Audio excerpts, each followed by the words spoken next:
এতদিন যখন বাংলাদেশ স্বাক্ষর করেনি তার নিশ্চয়ই কিছু লিখিত কারণ আছে, বিভিন্ন মন্ত্রণালয় থেকে সে কারণগুলো এসেছে। সেই পদ্ধতিটা আমাদেরকে দেখতে হবে যে কেন তারা এই আপত্তিগুলো উত্থাপন করেছে। তারপরে হচ্ছে আমরা যখন উজানের ভাটির দেশ হিসেবে কথা বলি, আমাদের উজান কিন্তু শুধু ভারত না, আমাদের উজান কিন্তু নেপালও, আমাদের উজান কিন্তু চায়নাও।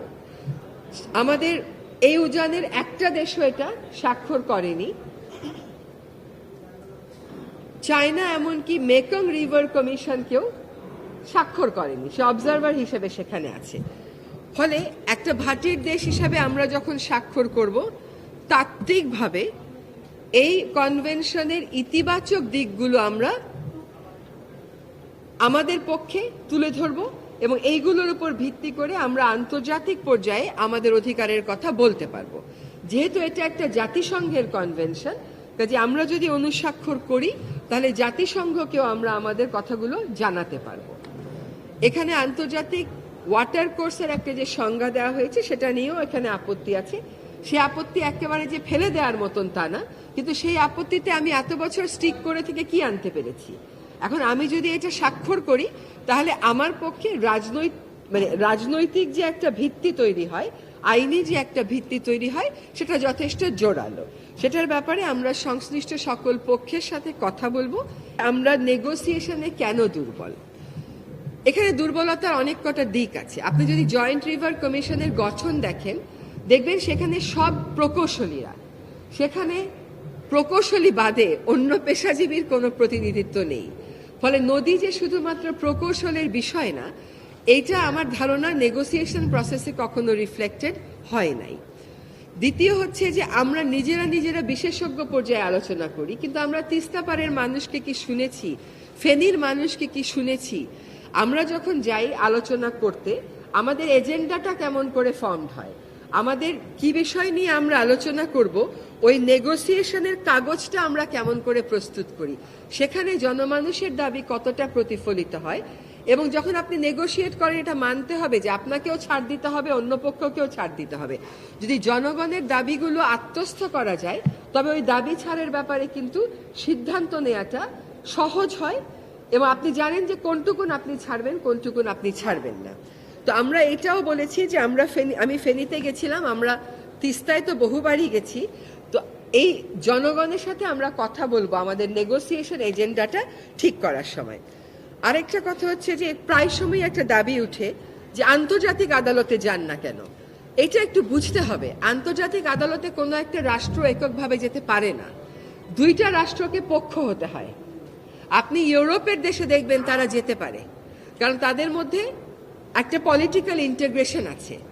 আমাদের ক্ষেত্রে নদী একটা পানির প্রবাহ, প্রাণ সত্তা শুধুমাত্র তা না, আমাদের ক্ষেত্রে নদী রাজনীতি, আমাদের ক্ষেত্রে নদী অর্থনীতি, নদী কৃষি, নদী সেচ।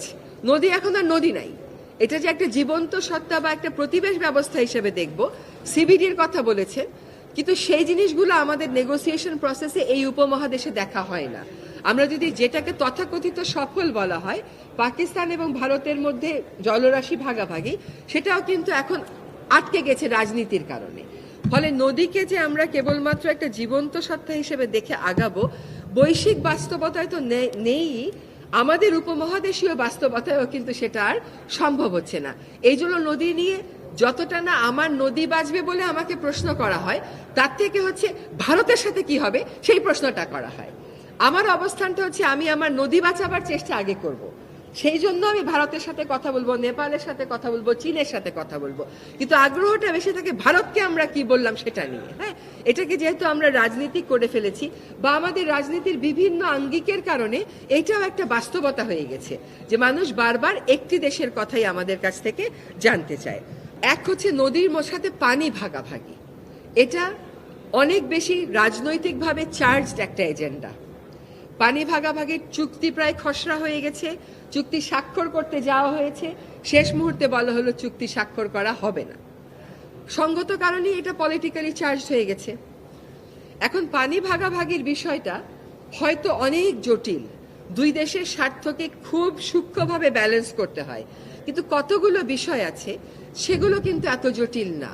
যেমন বন্যার পানি কখন বাংলাদেশে প্রবেশ করবে, কি মাত্রায় প্রবেশ করবে, বৃষ্টিপাতের মাত্রা কি, বাংলাদেশে কতটুকুন প্লাবিত হওয়ার সম্ভাবনা আছে, এগুলো তথ্য নিতান্ত মানবিক কারণেই শেয়ার করা উচিত এবং সম্ভব। এটার মধ্যে রাজনীতি টেনে আনার কোনো প্রয়োজন নেই, প্রয়োজন ছিল না। আন্তর্জাতিক নদী, এটা কিন্তু বলার কোনো সুযোগ নাই, কোনো দেশেরই কোনো সুযোগ নাই, যে নদীর কথাই বলেন না কেন, যে এইটা শুধু আমারই নদী, আমার মানুষকে পানি দিয়ে পরে আমি অন্য মানুষের কথা ভাববো, এটা ভাবার কোনো সুযোগ নেই। কেন? এটা আন্তর্জাতিক নদী। আন্তর্জাতিক নদীতে আমার পানির একটা হিস্সা আমার রয়েছে, এবং আমরা আমাদের এই পানির অধিকার নিয়ে, পানির হিস্সা নিয়ে জনমানুষের কথা শুনে নেগোসিয়েশনের পয়েন্ট ঠিক করে অবশ্যই ভারতের সাথে যে আলাপ আলোচনা করব আপনাদেরকে জানাবো। সেই আলোচনার সূত্রপাত আমরা খুব দেরি করে করব না, শীঘ্রই করতে চাই। এই মুহূর্তে কিছু কিছু বিষয় আরো বেশি প্রায়োরিটিতে আছে বলে এটা হয়তো আর কিছুদিন সময় লাগবে।